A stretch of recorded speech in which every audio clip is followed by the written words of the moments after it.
pimpinan dan anggota Komisi 7 yang saya hormati, serta Pak Menteri beserta jajaran yang saya hormati. Saya singkat aja Pak Menteri, saya tertarik sekali terima kasih atas presentasinya, dan saya tertarik di nomor 19 Pak Menteri, 19.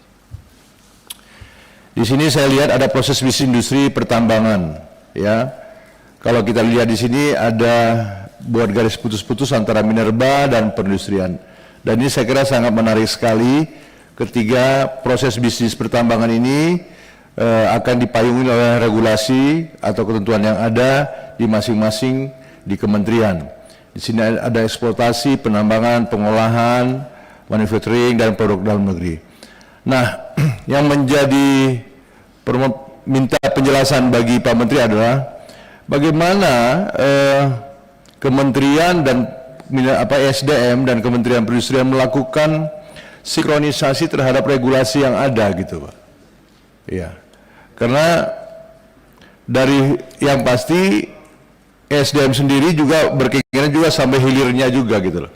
Sedangkan Menteri Perindustrian juga punya wewenang terhadap regulasi yang terkait pabrikan gitu. Nah, ini saya ingin menjelaskan bagaimana melakukan sinkronisasi dan juga irisan-irisan terhadap regulasi ini. Ya. Ini penting karena supaya saya dengar dari tadi teman-teman juga masalah-masalah tentang minerba ini jangan banyak sekali gitu loh. Ya.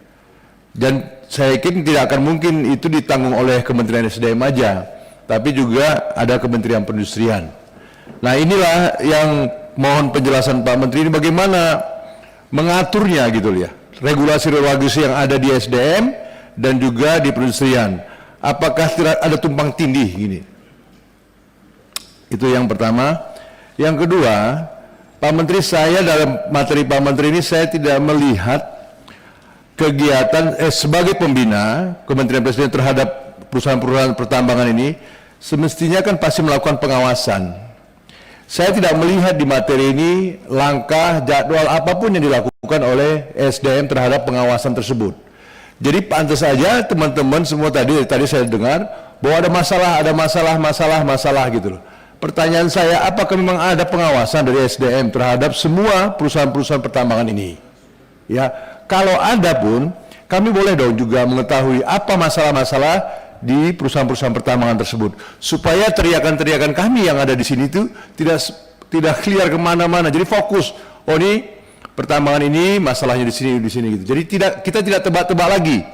Jadi kita mau lihat juga potret dari Kementerian SDM apa masalah setiap pertambangan itu, industri pertambangan itu. Saya kira ke depan, Pak Menteri boleh dikasih tahu kita apa langkah-langkah pengawasan dilakukan ke SDM dan masalahnya apa yang ditemui. Dan solusinya apa, kan perlu juga kita ketahui agar kita melihat di sini di Komisi 7, melihat secara holistik gitu loh. Oh begini persoalan. Jadi tidak lokal gitu loh. Jadi kita melihat masalahnya secara menyeluruh. Itu yang berikutnya. Yang terakhir Pak Menteri, memang ada data di sini tentang perusahaan-perusahaan minerba maupun hilirisasi. Tapi kalau boleh ke depan juga kami boleh tahu juga apakah di dapil kami atau di wilayah kami ada perusahaan-perusahaan tersebut. Nggak ada datanya gitu. Saya ingin tahu juga nih, di Sumatera Utara ini ada nggak nih gini?